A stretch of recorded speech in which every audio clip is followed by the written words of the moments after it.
Bonjour les amis, j'espère que vous allez bien. Bienvenue sur ma chaîne Roboboxing et autres sports pour cette vidéo, enfin nouvelle vidéo de débrief à chaud un petit peu, qui a eu lieu en premier lieu d'abord entre Canelo Alvarez et Edgar Berlanga. Alors déjà, je suis très content de la victoire de Caleb Plant parce que même si c'est un mec qui est un peu arrogant comme ça, je trouve que c'est un bon gars, puis j'adore son style. Donc voilà. Et puis Caleb Plant doit être super content que Canelo ait gagné parce que depuis leur combat, je dirais pas que c'est les meilleurs amis du monde, mais enfin ils sont devenus potes un peu comme ça. Donc voilà. Et qu'est-ce que je veux dire? Par contre, je sais pas ce que vous en pensez, mais le combat Erisland Lara, Danny Garcia, aucun intérêt. Enfin bon, je sais pas. Bon, j'étais plus pour Erisland Lara vu le style de boxe qu'il avait. Oui, un peu à la Mayweather, mais enfin personne n'est Mayweather. Ouais. Tu peux l'imiter, mais jamais égaler, quoi, quand même. Hein. Mais Danny Garcia, je me demandais ce qu'il foutait là. Ouais, il a même arrêté avant le combat. Sur un knockdown qui était même pas vraiment un... Il a été touché, mais bon. Bref, je vais pas m'étarder là-dessus. Mais un combat sans intérêt pour moi. Enfin bon, content de Caleb Plant et content de la prestation de Canelo, on va y revenir. Et après, je viendrai sur le... On a attendu jusqu'à 7h30 pour voir ça.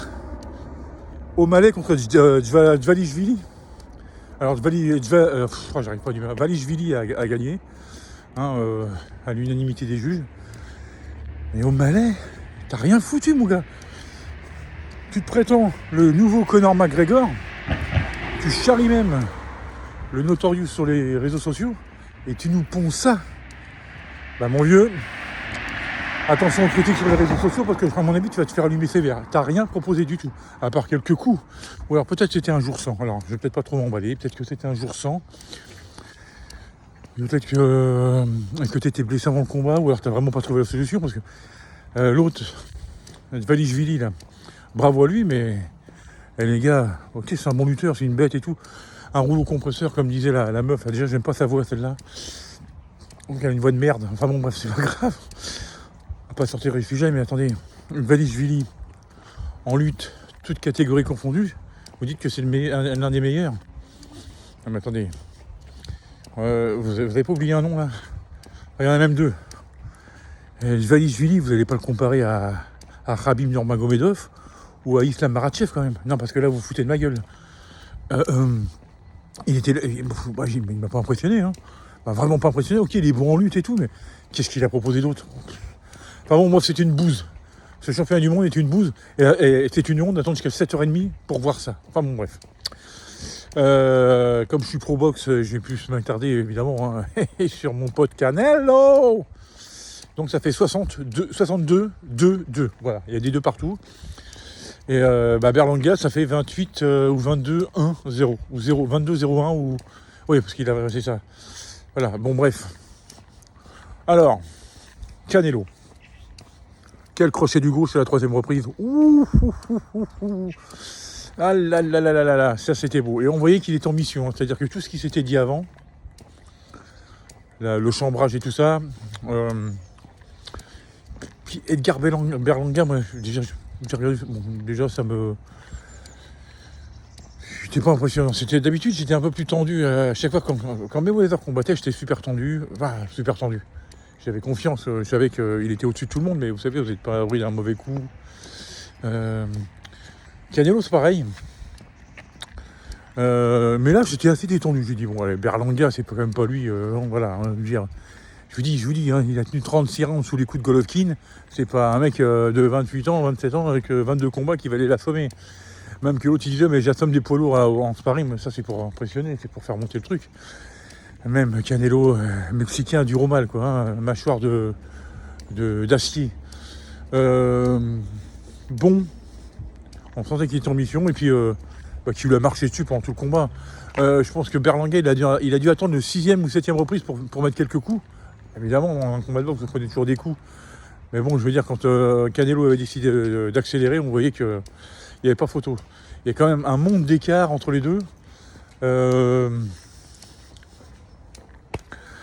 C'était un combat, ouais. Je ne veux pas dire un sparring quand même, faut pas déconner. Je vais pas mettre Berlanga sous terre comme ça. Mais c'est vrai que c'était pas un combat. Moi, je m'attendais pas plus spectaculaire. Je m'attendais à un Canelo sans du ring et qui allait lui marcher dessus. J'aurais bien voulu qu'il le descende avant le compte, qu'il fasse comme il a dit. Moi, j'avais pas prédit, hein. J'avais prédit Canelo, mais j'avais pas prédit. J'avais pas prédit de KO. J'avais pas donné de prono à ce combat-là. Je me rappelle, j'avais fait bon, la vidéo elle durait qu'une minute, vous me direz, mais j'avais pas fait de prono. Mais je pensais que Canelo allait faire comme il avait dit. À la 8e reprise, je le termine. Quand j'ai vu ce crochet du gauche à la 3e, je me suis dit oula, ça risque de pas durer longtemps, même si Berlanga s'est relevé tout de suite et tout ça, mais bon, il est limité, hein, il est vachement limité, Berlanga. On voit qu'il est tombé que sur. Je dis pas qu'il est tombé que sur des faire-valoir avant. Il n'y a pas eu de gros combat avant, c'est ce qu'on disait tous. Il a sauté 3 ou 4 marches d'un coup, là, ça c'est pas bon. Ça c'est pas bon, ça a été trop vite, c'est trop pour lui ça. C'est beaucoup trop pour lui. Et ça s'est vu tout de suite. Hein. Canelo, c'est type méga tip top mondial, quoi. C'est l'eau du panier, l'eau de la hiérarchie, l'eau de la pyramide, enfin tout ce que vous voulez, quoi. En fait, Canelo est là où était Mayweather à l'époque, c'est-à-dire tout en haut et puis intouchable. Donc voilà, moins intouchable que Mayweather parce qu'il a quand même 2 défaites. Mais bon, je veux dire par là, intouchable quand même. Hein.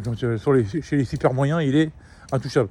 Et moi, je persiste à vous dire, hein, bon, je ne sais pas si ce combat aura lieu, mais moi, je persiste à vous dire que Canelo-Benavidez, Canelo va mettre une leçon de boxe à Benavidez. Moi, on prend les paris, hein. Je vous dis, et je me rappelle, que Canelo fera à Benavidez ce que Mayweather lui a fait en 2013.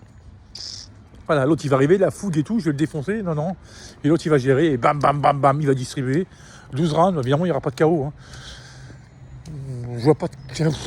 Ouais, je sais pas. Là, non, c'est des durs au mal tous les deux. Je vois pas de KO, mais je vous dis que il l'emportera à l'unanimité. Ça, je prends les paris. Donc, si le combat est signé, on en reparlera. Mais alors là, on en reparlera.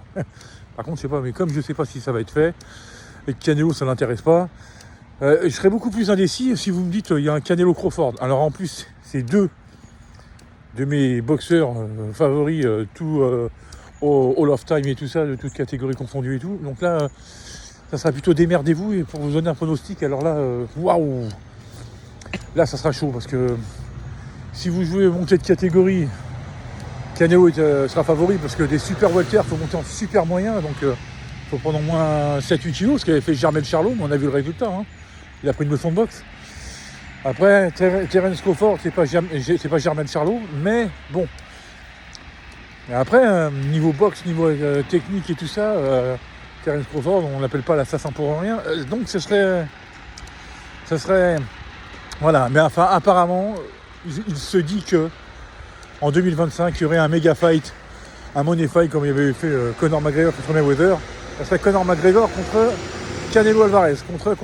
Mais alors là, déjà que Canelo n'a pas remonté en la cage depuis plus de 3 ans. Ça va bientôt faire 4 s'il monte en 3 ans et demi.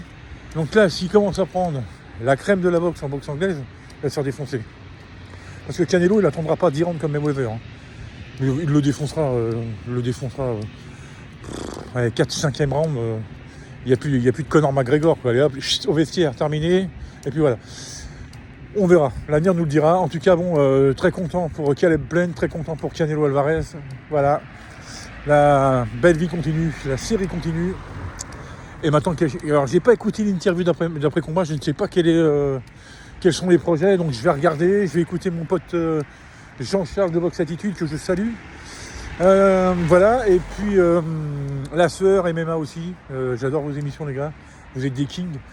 Et donc voilà, et écoutez, sur ce les amis, je vous souhaite à toutes et à tous un super dimanche ensoleillé, et oui, et je vous dis à très bientôt pour une prochaine vidéo, et d'ici là, prenez bien soin de vous, allez ciao.